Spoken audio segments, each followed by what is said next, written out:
long and difficult road of the Stanley Cup playoffs continues for the Boston Bruins. And after defeating the Toronto Maple Leafs in round one, that road now leads to Tampa, Florida, for a round two showdown with the Lightning.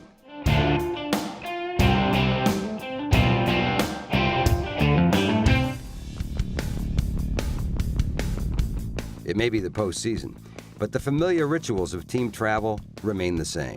So playoffs or not, there is time to celebrate the birthday of somebody special, and of course, to have some cake. Happy birthday to you. Happy birthday to you. Happy birthday, dear Deja. Happy birthday to you. Woo! Happy birthday. Thanks for saying, guys.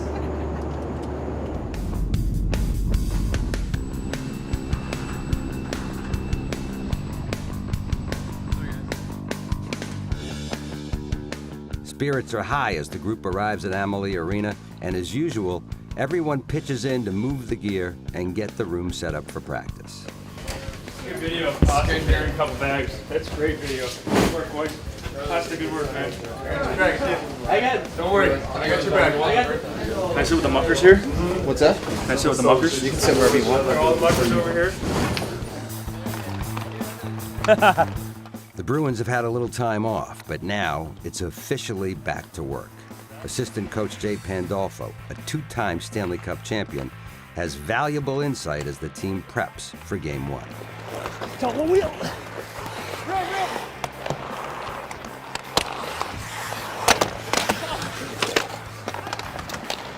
What a slash. Absolutely, those are the old rules. You could slash in the old days. Along with that old-school hands-on coaching, there's also time spent on the power play strategy against their new opponent.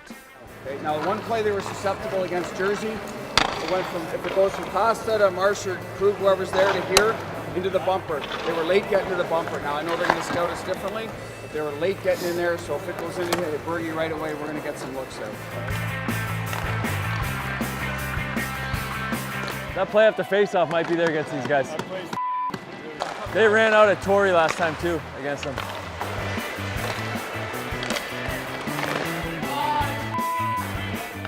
It's a short and sharp practice, but now it looks like the black and gold are ready to roll for their first game against Tampa.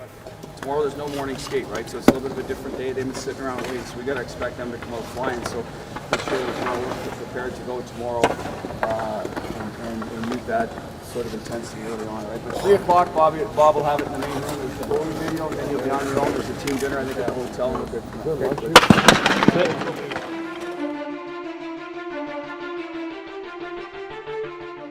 Okay, round two, Game 1, Bruins Lightning. And it sure looks like David Pastrnak and the Bees' top line mean business tonight. Inside Amalie Arena, Bruins owner Jeremy Jacobs catches up with the coaching staff, and then we're closing in on game time. The most exciting hockey I've ever seen. I know it's only 3 years now, but from the day you took over, it's been a different game. So I appreciate it. These fellas here, they do a lot of the grunt work. Well, I know guys on the ice. I know somebody did the work. Think fast, play physical. Play fast, play physical through the first 10 minutes here. And all of a sudden we'll be back into it. Listen, we just played 3 days ago. We're right back to where we were, where we're focused, determined, hard on pucks, all right? So get your legs under and get those first couple of hits in early and off we go, right? There's their start. We got Bergie, Marsh, Pasta, Krug, Miller, and Tuukka Nesher.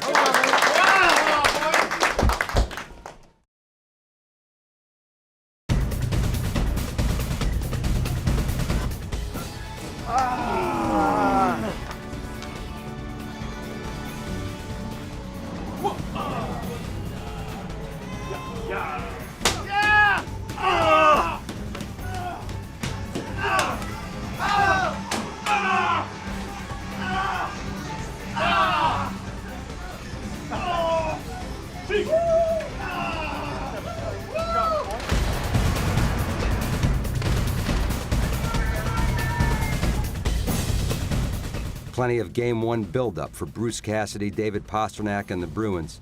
But it's finally time for the two best teams in the Eastern Conference to drop the puck. Come on, let's get dug in here early. Oh, let's relax and play here, man. You're under pressure. Support the puck when you're under pressure. It's the best way to relieve it.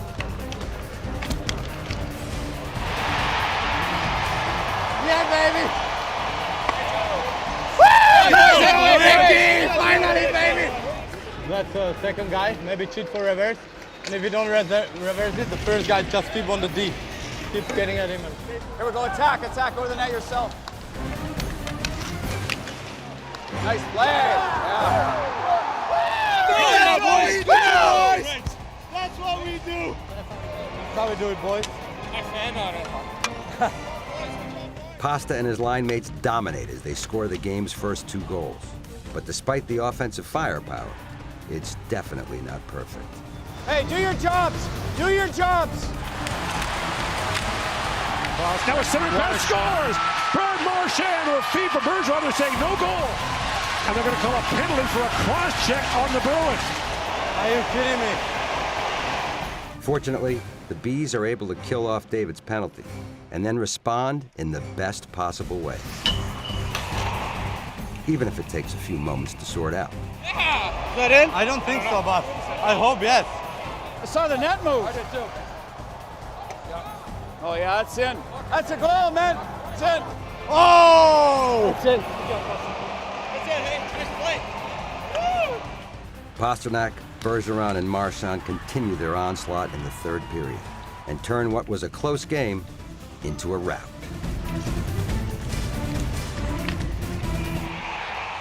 Ha! That's how we do it, boys. Don't give me that thing. You guys are gross. A combined 12 points for the top line, including 4 assists for number 88, as the Bruins take Game 1 going away. Nice win. A lot of sacrifices, blocking shots, taking hits to make plays, and eventually, it went our way. The guys we rely on to score did the scoring, and the guys we rely on to, get the job done defensively got the job done. Took a great job in there keeping us in early on. Well done all around. Good win, man. Great road win, boys. Bergie's line, you guys were lights out. Kretsch, great game. Nasty, great game.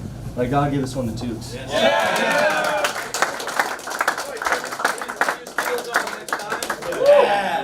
Way to close it out, boys. Nice. That's the sign of your team, They came out hard and we finished the job. So.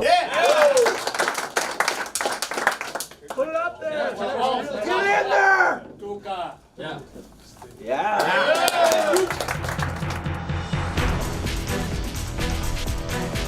Game 2 for the Bruins and Lightning in Tampa Bay, and it's a rough start for the black and gold. Fortunately, Tuukka keeps them in it until Charlie McAvoy gets the chance to tie things up.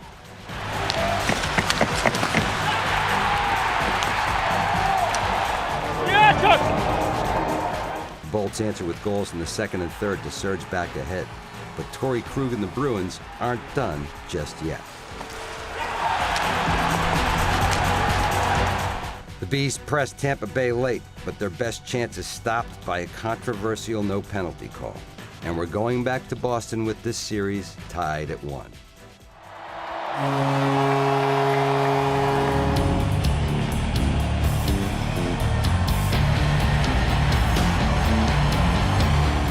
Game 3, TD Garden in Boston, Massachusetts.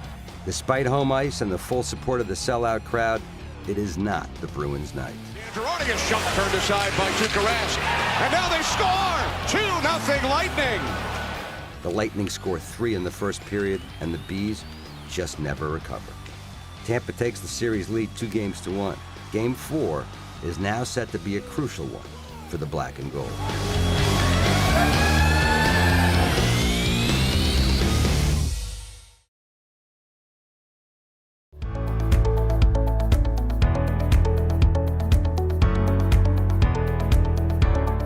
Unfortunately, Brandon Carlo broke his left ankle late in the year and is out for the season.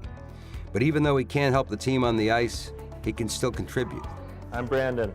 Nice to meet you. I'm honored. Nice to meet It may be the playoffs, but the Bruins are still out there in the community. Today, Brandon and Anders Bjork are visiting Spalding Rehabilitation Hospital for some arts and crafts with a few of the younger patients. Oh! Nice. Nice. That was awesome, dude.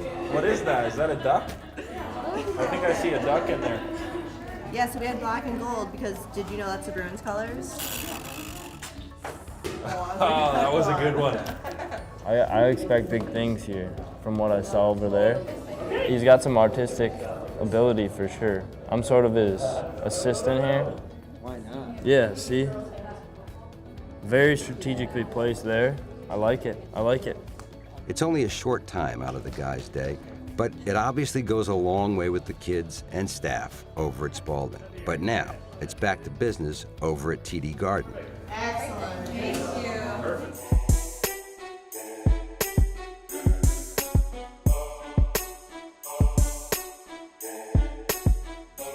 Down 2-1, Game 4 of this series will be a turning point for the Boston Bruins, one way or the other. After dropping the previous 2 tilts, there will be some new faces in the lineup tonight. There will also be some familiar ones, like veteran defenseman Adam McQuaid.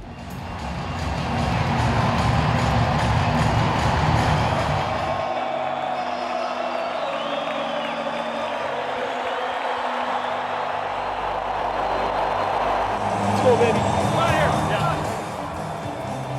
Beep.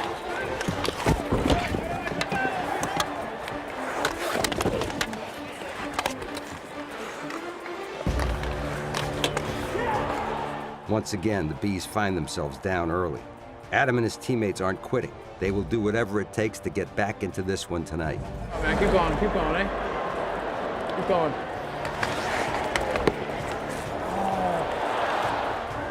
It's a dead arm.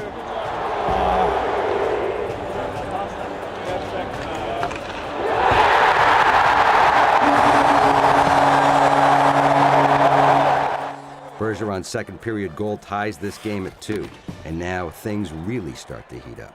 Shift by shift, minute by minute, the tension rises. Okay, it's a good battle. It's a good battle. Settle down. The hands are supposed to buy you time. Settle down. Settle down. Walk. Hey.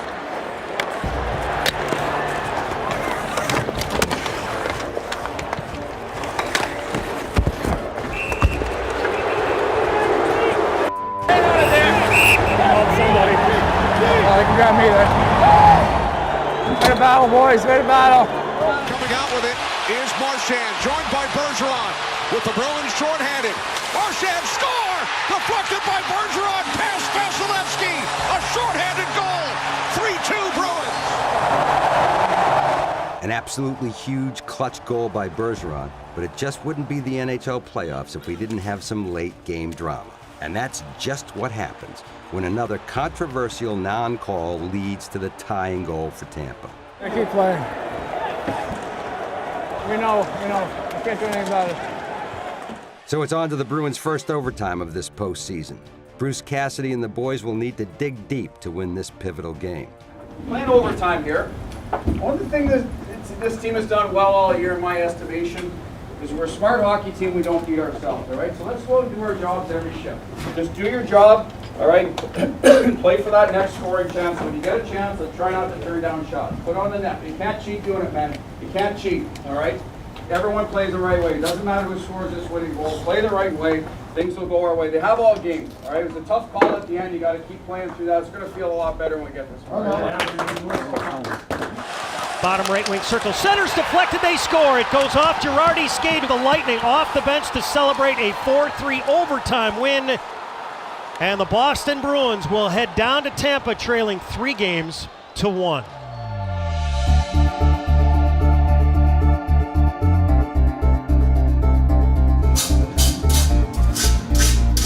The Bruins' tough Game 4 overtime loss has left them in a desperate situation. Win tonight, or their season is over. High slot, McAvoy fakes, Krejci shoots, he scores! David Krejci, a power play goal! Bruins with a 1-0 lead. The Bruins strike first, but It is just not meant to be. There will be no miracle comeback in this game or this series. Tampa wins and puts an official end to the Bruins' 2017-18 season.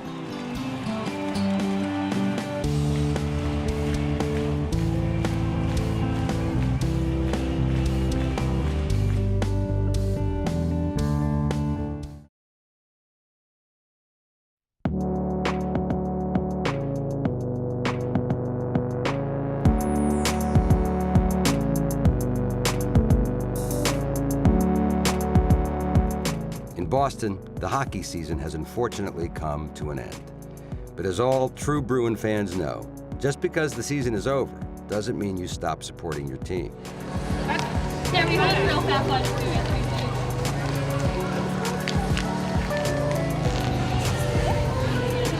Which is why the Bees, with the help of Serta Pro and Benjamin Moore, decided to allow season ticket holders a chance to paint the ice with their own personal messages before the Bull Gang takes it out for the year.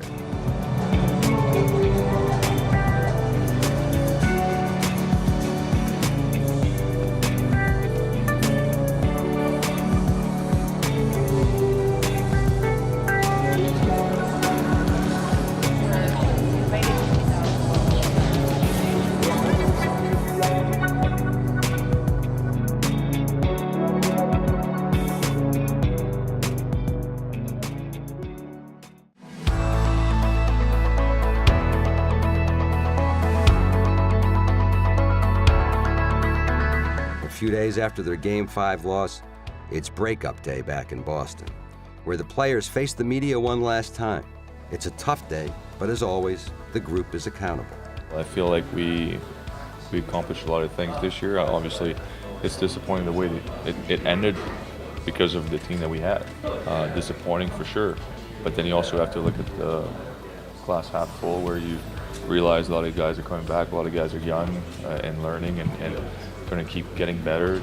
We as a group realized that there is potential, there is a lot of excitement and a lot of things that we can build on.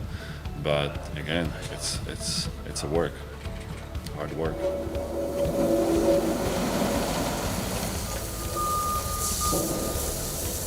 The next end of season step is another difficult sight: the TD Garden ice being removed. All of which leads to the ultimate finale for the Bruins: press conferences with team management and ownership to talk about the past season, but also to look ahead. We had set the bar for ourselves. Our coaching staff had done a really good job. We felt we were a team that was prepared every night, a resilient group that came back, and we just didn't find a way to elevate when we needed to at the most. And that'll be the challenge for our group going forward, to recognize that through the course of this summer, that the work that you just did, learn from it, benefit from it, but you better be prepared for the next challenge ahead. And I think the message going out the door with our players yesterday a lot was to be a playoff team again next year, and then once we get there, then the idea is to go farther and learn from the experience this year, and that's our goal going forward, simply put. Very happy with the 50-win season. We look at October and how we started our year, didn't look all that bright, and things turned quickly for us. And I credit the blend that we have, the young players that stepped up and contributed to our win-loss total, and Butch and his crew really did an excellent job of mentoring these kids and raising their game. Well, probably during the year we thought we were a little bit ahead of where we thought we might be.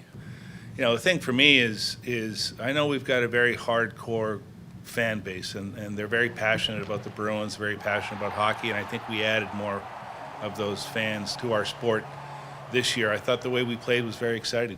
Out of my 43 years, there's only one that I was really happy with, and that was 11. So but hope springs eternal, obviously.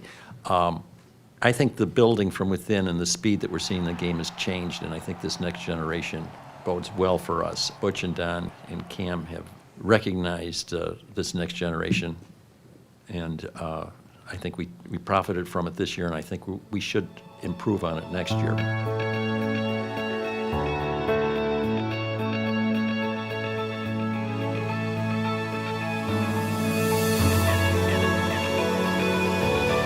Well, that's a wrap. Despite the second-round exit to the Lightning, there sure is a lot to be excited about for Boston's team.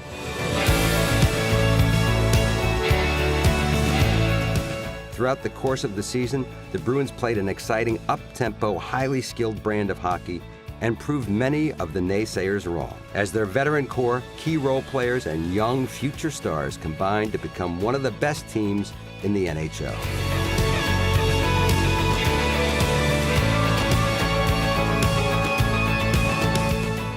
Bruins fans, the future is bright, the future is here. Is it October yet?